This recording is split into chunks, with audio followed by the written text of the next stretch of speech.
Welcome to the Voice of East Turkestan podcast program produced by Center for East Turkestan National Interest.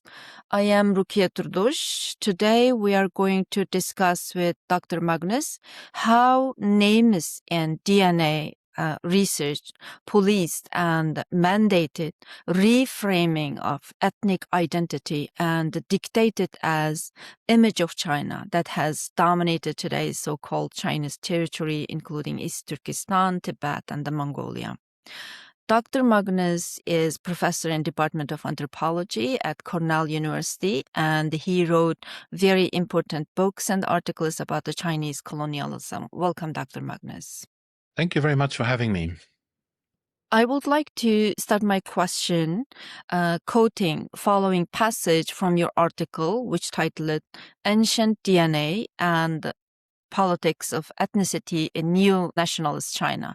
Dr. Magnus, you wrote your article, you stated that most international genetics and others don't know Chinese history and follow Chinese fiction and believe that Han Chinese is ancient people existing since ancient times and now claim it to be world's largest ethnic group. Could you tell us how did China created the concept of this racial nation and what is the historical background of its development? Yes, thank you for that question. This is something that you hear repeated a lot, and I believe school children in China, they will all learn this, that Han Chinese people is the oldest, biggest ethnicity in the world. China has the longest continuous history and so on. So this is not really factual, but it's something that everyone is told, and so people believe it. And I think that it can be traced back to the 19th century, late 19th century, when under the influence of nationalism in Europe and Japan and so on, Chinese intellectuals started thinking in similar terms, that we have to be a nation state like those other people, like those powerful nations in Europe.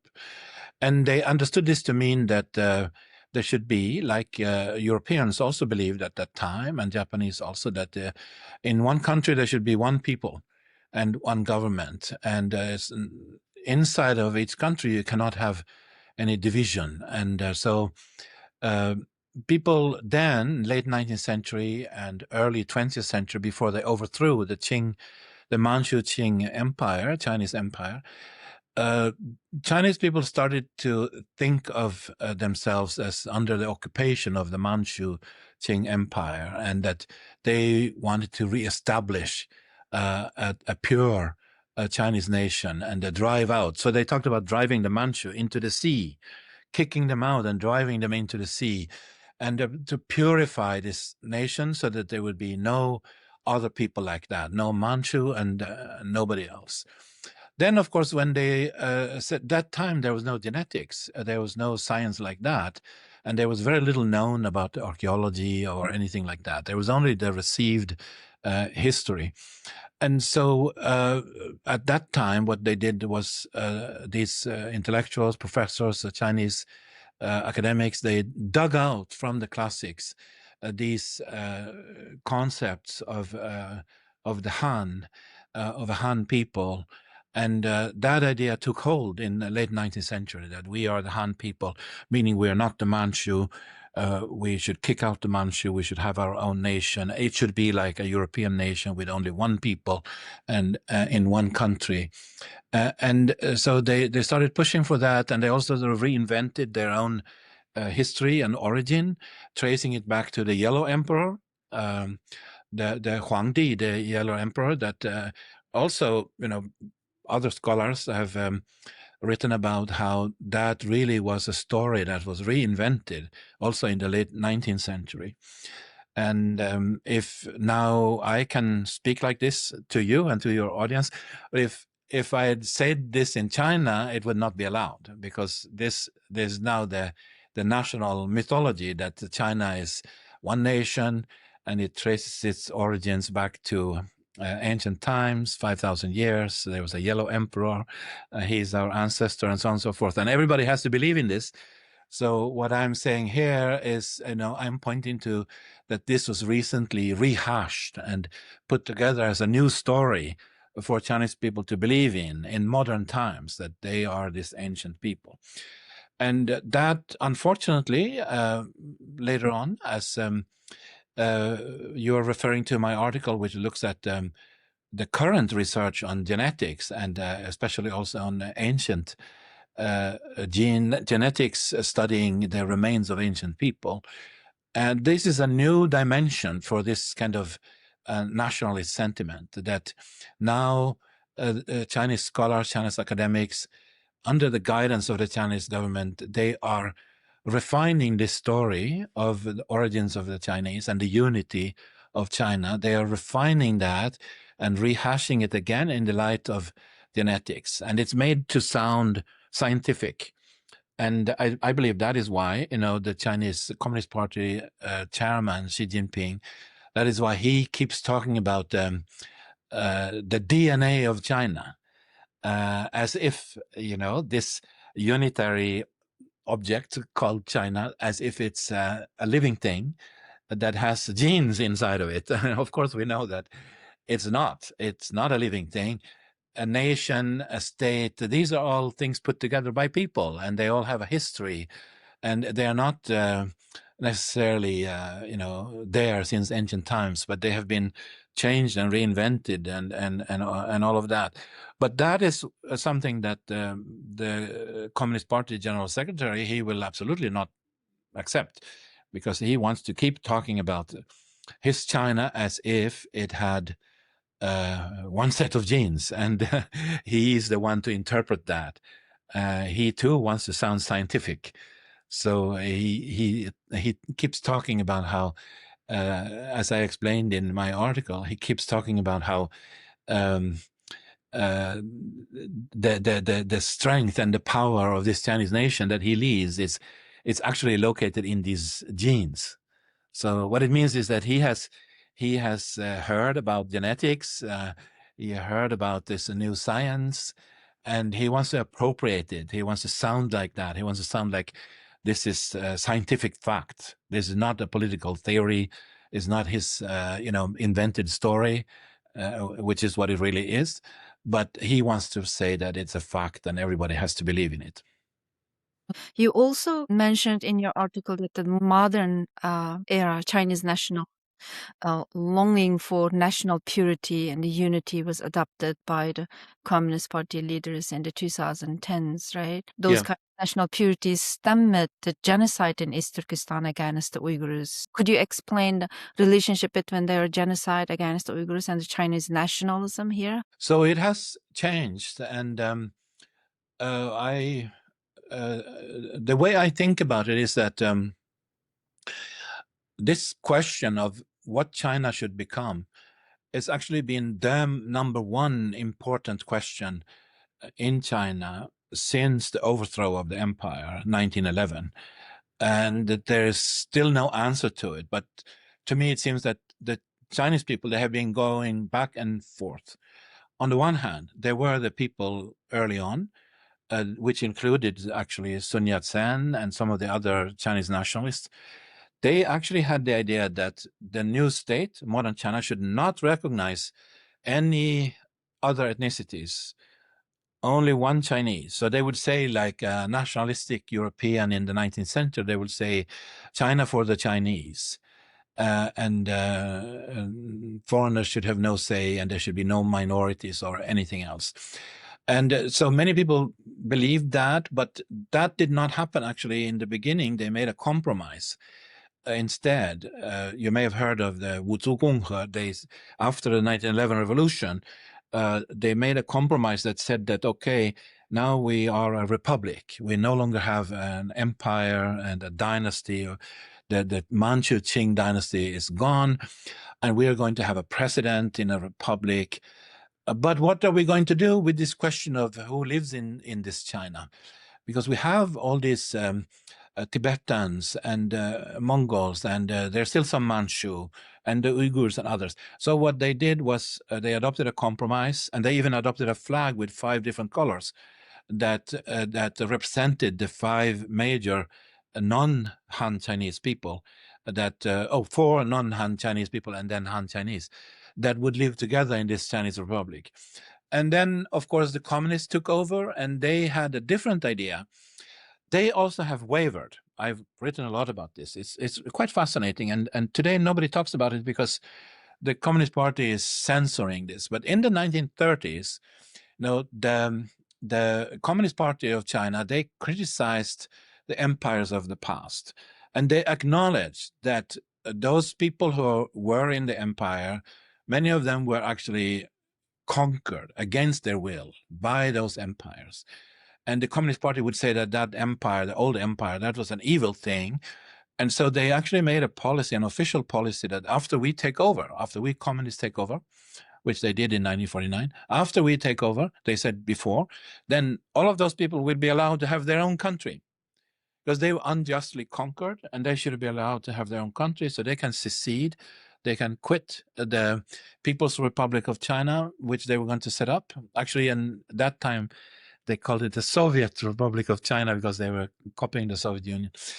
And that was, of course, the way the Soviet Union was set up. It was set up on paper so that there would be recognition of different ethnic groups or nationalities. So they would each have their republic, and on paper they were allowed to secede.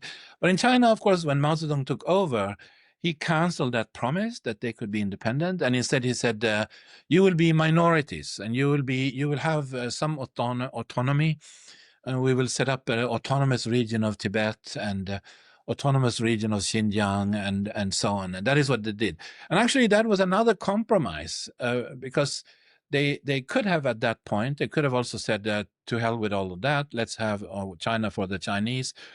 But because the communists were copying the Soviet Union, they didn't want to go that road at that time. Instead, they set up this system that we know still today, which is still on the books today in China. It's still the constitution. It's the recognition that different people exist inside of the modern nation of China, and they have the right to exist. And the constitution says they can speak their own language and so on. And then what we're witnessing now, as you pointed out, since the 2010s, since Xi Jinping came to power 2012, under the influence of Chinese academics and others in the Communist Party, who have said that it was a mistake to recognize those people. We should cancel them. We should get rid of them. We should force them to all be Chinese. And that actually, if you know this history, you can see how that is actually going back to this original ultra-nationalistic idea of a unitary China that cannot allow any division, any internal division. So today, what we see is like a departure from the recognition of diversity, and as they call it, Minzu. That, I think, even though it's still the law that the Minzu exist, I worry that the next step in China will be to cancel those laws and to say we don't have any Minzu anymore. We will only have Chinese in China, and they will go down that route to say that, to deny that there is any people who are different in China. The people who are thinking this way, they're all members of the Chinese Communist Party, and they don't want you to remind them that what the Communist Party said in the 1930s. They don't want to hear about it. They only want to hear about the powerful China, which is unitary and united, and no internal divisions. They have this new mantra, and they refuse to hear about this issue in the past and what the Communist Party has said. They don't want to hear about it. They only are convincing themselves that this is the way things should be. Yeah. Yeah, I agree with you, but even they just erase that Minzu from their constitution. I think that doesn't matter because in practice, already for them, it's only one ethnicity exists. They would like to build a single ethnic empire. Rather, they just want to be pure ethnic Chinese. Despite their DNA, like you said, absorbed so many nations. This very radical nationalism stems from cultural, ideological, and the political traditions such as Tianxia and Chinese characteristics communism. Right? How Chinese government blending with this racial nationalism, just you said, and with those ideologies, those Tianxia ideologies, how Chinese racial nationalism is used as a tool for their ideologies. Yeah, yes. I think it's very interesting question and also quite complicated because like I was suggesting with the Yellow Emperor, it's a question about picking something out of the legacy of the past and then rehashing it, redefining it. I mean, for centuries, nobody cared about the Yellow Emperor. And then in the 19th century, 20th century, with the new nationalism inspired by Europe, they wanted a new idea, a new narrative of China as a pure race and nation. And they spun that story together by looking into the older legacy and then pick something up. And I think it's a similar thing with Tianxia, that is an old idea that goes with Chinese imperial thinking in the past. And now they are rehashing that and making it work for today's idea of a racially, genetically, politically unified country that cannot tolerate any kind of diversity. And they, like in the past, I think what the communist leaders are doing today is that they're trying to present this as the truth, the natural truth.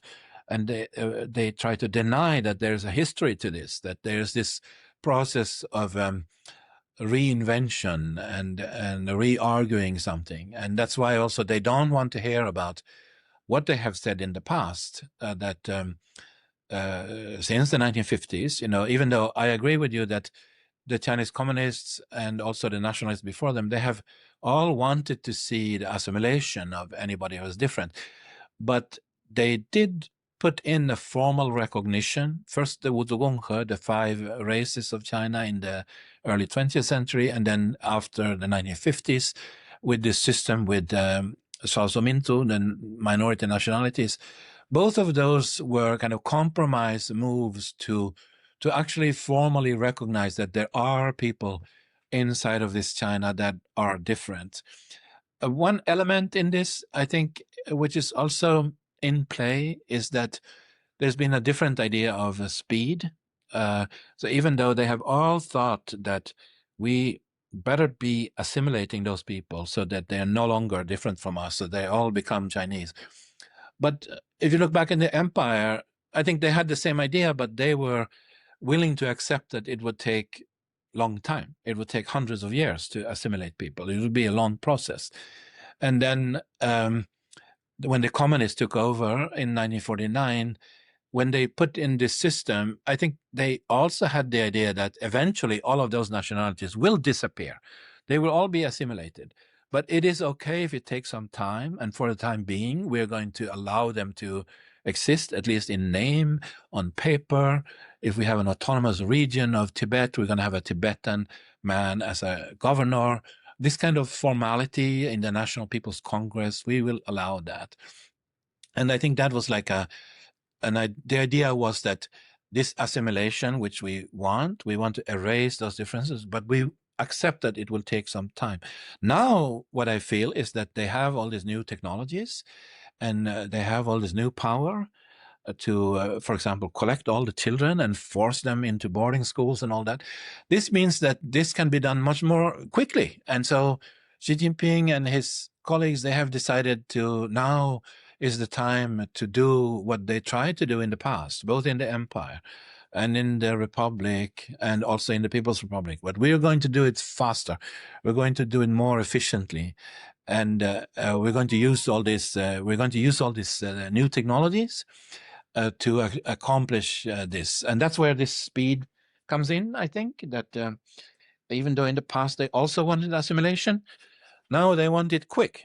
They want it within some years, within a generation. And that's why they are doing all these things now, including the genocide, and especially with these genocidal policies of forcing the children to not be either Uyghur or Tibetan anymore, but to immediately become Chinese and then not go back to being different in any way, because they don't know their language, they don't know their tradition, and that is what they want. And yeah, so what I'm saying is that the emperors of the past, they also wanted that, and Sun Yat-sen also wanted that, but they didn't have the means, and they didn't take this action to actually force people like Xi Jinping is doing now.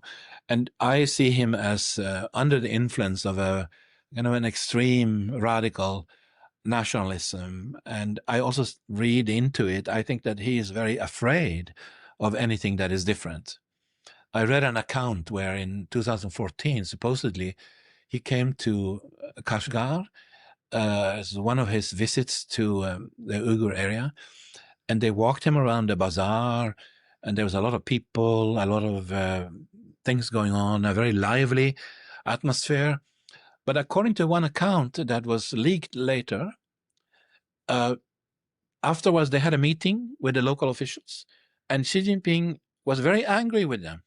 And he actually said, "What have you been doing for the last few decades? Why are these people still different?" So he was pointing out that you have allowed the Uyghurs to still be Uyghur. Why are you not doing your job and changing them? So the local officials at that time, this is before the genocide was launched, 2017, the breaking with the past slower policies. All those officials, they probably were thinking that, oh, our Communist Party leader will be happy because he will see that the economy is doing well, everybody is buying and selling things, and there's economic development. He must be happy with us. And so they, according to the account that I saw, this was a shocker for them, because he was actually angry with them, and he was angry exactly about ethnic difference. This is really crazy. It's so scary. It is scary, yeah, and it is. I think it's a power to the ideology of nationalism. You mentioned several times that there is one element of this is this idea of purification, and I think this is something very psychological, that you're uneasy with the difference, and you're uneasy with how to handle somebody that's different, somebody that speaks a different language from you, somebody has a different tradition, different religion. And of course, if you have the power, one way of dealing with that is to say, no more. You cannot be different. That is, I think, what Xi Jinping is doing. And I think it's like a psychological problem in a way, that it is inability to allow that some people are different, which is still going to be the case. Even however hard you try to force assimilate people, they're not going to end up completely the same, and there will still be differences. And he's afraid of that. So he wants this kind of performance. And that is why I think that there is a danger that he will actually now change the constitution, the laws, and he might say that we should not even have the category of Mintu or nationalities or minorities, that we should tell the world that there's no minorities in China. The scary part is China right now want to rule the world. They want to be hegemonic power and replace the United States. If they rule the world and they want to bring the different system, that system is Tianxia ideology. Under that Tianxia ideology, there is no Minzu, no other ethnicity. So everyone has to be Chinese. The whole world has to be. That's crazy. Yeah. I think that I don't think that they're imagining that they can turn the entire world into a Chinese-speaking world in very quickly. I think that might be a long-term goal. They might think that, the Chinese currency should be the world currency. Chinese language should be the world language. Forget English. They probably have that dream, but I also think that they realize that that is not going to happen quickly. People in Latin America will continue to speak Spanish and Portuguese and so on. So they are prepared to accept that. But what is happening now, I think, is they're starting on the home front. They are postponing, ruling all of Tianxia, all under heaven. but they're starting with their home front, and they have this obsession with purification that we have to have one China, and then that one China can dominate the world, and do the same to then probably then starting with neighbors, and then going beyond those neighbors to, sometimes they put it in diplomatically. They say China resuming its rightful place in world history. That probably means, they're going to be the most powerful empire in the world, ruling the rest of the world. That is what it goes back to. And assimilation of the rest of the world, I think, also does figure into that. But that is not going to happen tomorrow. I think they understand that.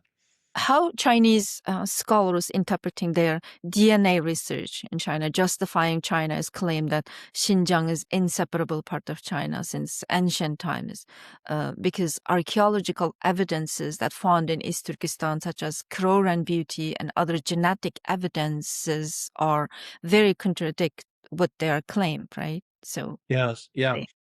So what I have argued in my writing, that you saw about DNA and about how they use ancient DNA, what I have argued is that they have set up a narrative to handle this problem. That it does look, if you look at the genetics, it does look that there's been many different people, and out of those differences come identities like the Uyghurs and others, and they have to handle that. So the new narrative that they have, it builds on an earlier one, which is that China is there since ancient times. It's the same China, but there have been these different peoples there who've contributed to it. And while contributing to it, they've also been consumed by it and disappearing into it. So in the process of the expansion of the old empire, well, they actually don't talk about expansion, but in the old empire, the people who were different, they would be subsumed into the empire. That was the narrative even before, in archaeology, in history, and so on, in Chinese style history, Chinese style archaeology. Now they have to deal with the genetics. And so what they have been arguing is that there's a difference in the strength and viability and the coherence of the genetic setup. So they will say, and these geneticists are going along with this, and they're helping to formulate this. They will say that the strongest DNA is that of the Han Chinese. The Han Chinese DNA is that which has been there the longest, it's been the strongest, and the reason the Han Chinese are the leaders is because of their better DNA, their better genetic makeup. And then you have these other people that show differences genetically, and so then they would mobilize this argument that those are people who are less viable, less coherent, they're more fragmented. And so, yes, they have contributed to the great Chinese nation, the great unitary Chinese nation, but their contribution is smaller, and it consists of these fragments, and there's a destiny to them to be also swallowed up and to disappear into this one gene pool that is the Han Chinese gene pool. So they have constructed a narrative of a hierarchy of genetics. It's not that genes are the same everywhere and that they reflect a complicated story of migrations and contacts and so on. No, they frame it in terms of Han Chinese on top, and then the others are lesser and more fragmented and unable to come together as a distinct unit of their own, because they're only a subsidiary, a part, a fragment of this Chinese nation. And when you read the genetics literature, this is the way they talk about this. And the reason they can do this is that they are in China. They are directed to work like this. There's even been explicit directives going out that all research, archaeology, genetics, and so on, it must help in this history writing to glorify China and explain anybody who's different as lesser versions, lesser fragments that are being incorporated into this story. And so if you're a geneticist or an archaeologist or a historian in China, you basically have to obey these commands because this is the national narrative. And this also then spreads to researchers outside. I write in my article about how scholars who are outside, they will they sometimes they don't know this history. You quoted a passage where I mentioned how scholars outside, they don't know this history, and if they try to learn about it, often what happens is that they will read Chinese government approved account of it. So they will be fed or they will feed themselves this story of a Han Chinese, the most ancient ethnic group in the world, a Han Chinese, the biggest people in the world, and as a coherent unit, and the others are just supplements or fragmented parts that are going to be eaten up by that. And then unwittingly, because they lack the means, understanding, I mean, I'm talking about foreign geneticists and other scholars, they lack the understanding to stand up against that and point out that's not necessarily true, that may be wrong. So they kind of repeat it and go along with it. And there are geneticists collaborating with Chinese geneticists, and then they have to conform to this kind of discourse. And they play along. They actually help this discourse along, the Chinese government discourse, the Chinese government interpretation of what these genetics results mean. That they, even when they see that there is difference, they don't interpret that. They are not allowed to interpret that to say that, oh, we can see here that there is actually a deep roots of these differences that we see today, and that don't necessarily have anything to do with Han Chinese, except they have met later in history. They don't want to hear about that. They're not allowed to talk about that. They must talk about it that China as existing for a long time, 5,000 years, and they are plugging this new genetics results into this narrative and presenting it as scientific, like you pointed out, that they want to sound scientific.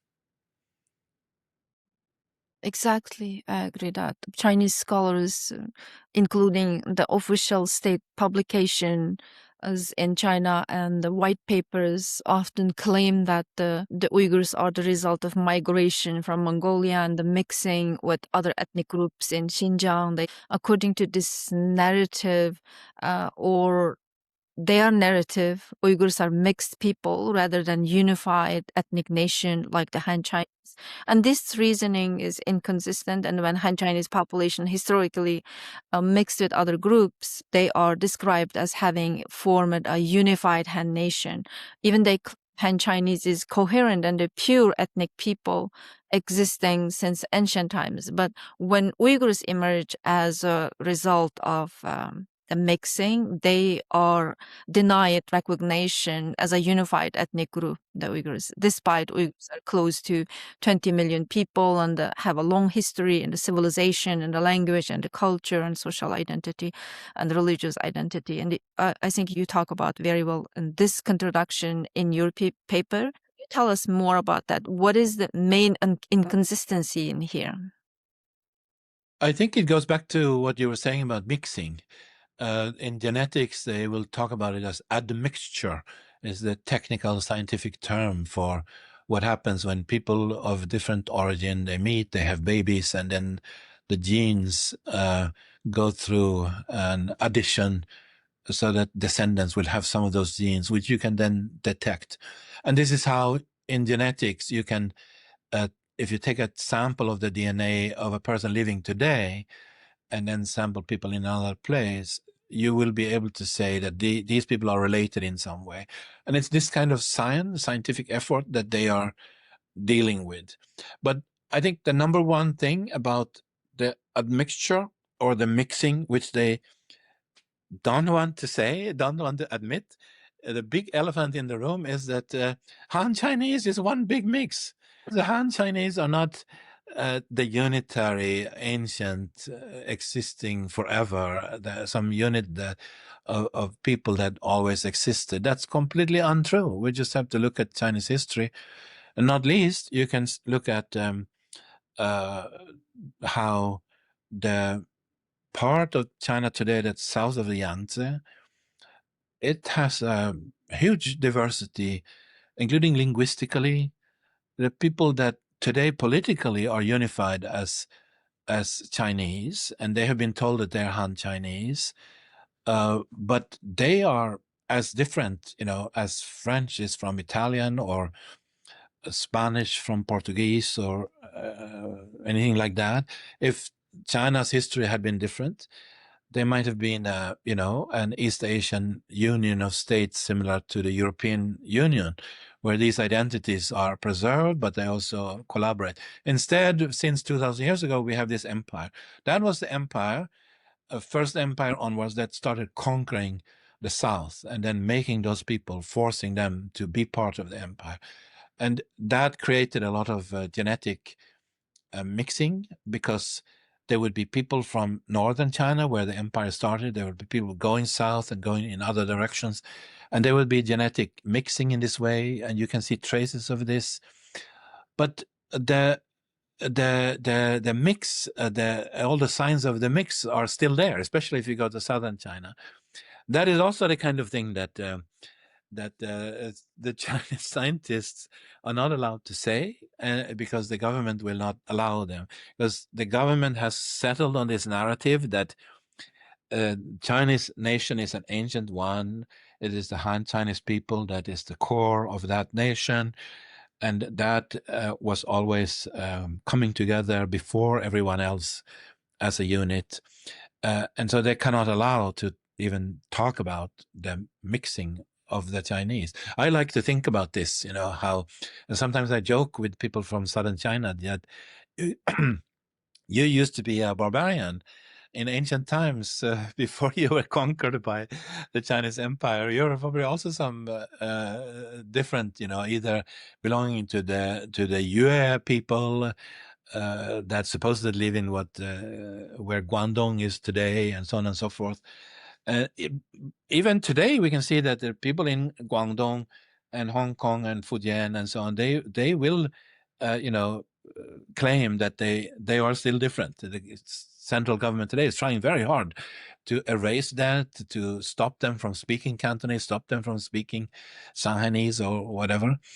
And that is because they're trying to uphold this pretense that this is a coherent unit that has no mixing, in the way that they are effectively now accusing Uyghurs and others of being fragments, not coming together as a coherent nation genetically. So they're using that, like pretending to have a genetic argument for why those are not nations. I think we should also remember that nations are social, political identities, and they don't necessarily build on genes. I think that is the most dangerous thing. It's like an argument that we are what our genes are.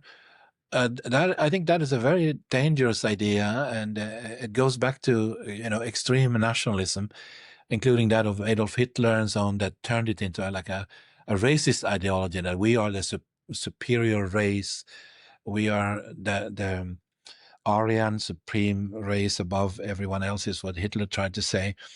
When they talk like this in China today, it starts to sound like Hitler's argument, that we are a superior race above anyone else, and those other people don't count, and they are just failures. That's how they frame, the Uyghurs and Tibetans and so on.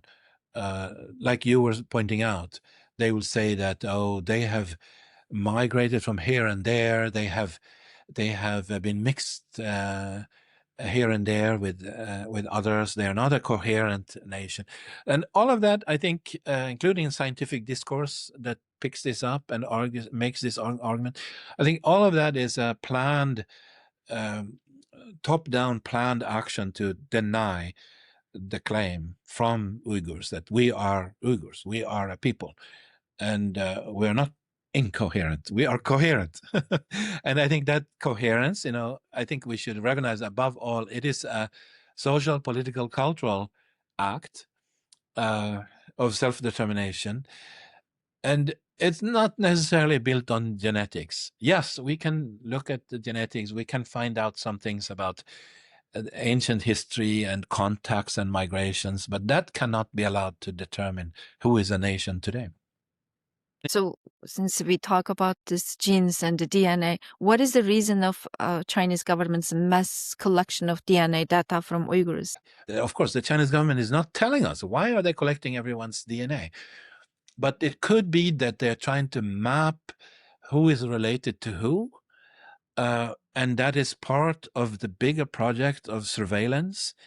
It becomes like a total surveillance. So it's not just about you and who you are as an individual, but also about who you are related to. And for the Chinese government to know that, to have a control of that, like who is your brother, who is your close relative, and to take control of that for identification purposes, and to be able to find people and punish people, identify people and punish people. I think that may be one reason why they're doing it. Then, of course, there's also other aspects to this. One aspect of the DNA research is that there is one part of the genetics internationally is you can find the genes that carry diseases. The genetics research can show if you have risk of developing a certain disease, but because it runs in your family, as we know, you can inherit disease through your genes. And to spot that, it can be a good thing, because you can maybe, if you know that you might get a certain kind of cancer because people in your family used to have this kind of cancer, then you maybe can take some precautionary measure and it can help you. So this genetics can be helpful. And this can also be part of this online ancestry companies, although it's also very problematic because like 23andMe is going bankrupt, it's being sold, who's going to buy the data? Do you really want information about your disease being shared with your insurance company, so they will deny you insurance because you might get this cancer? There's a lot of problems around that, but it could be useful, and it is being used in medicine. So I think there's another very kind of evil aspect of this that the Chinese government could be doing, because I think in the future there's also the possibility of designing bioweapons. This is a guess from, I don't have any proof on this, but I think it is significant that the Chinese government is not telling us why they are collecting all this DNA, not just from Uyghurs, but from others too. And I think one possibility is that they're trying to pinpoint diseases or even susceptibility to disease. Like, what happens if we plant a disease with you? Can we then eradicate you? Can we make a disease to plant inside of you that will be targeting only you? Now, I don't think this technology exists ready to go already, because, human beings, we share most of our DNA, even though we are different nationalities and different peoples and we have a different history.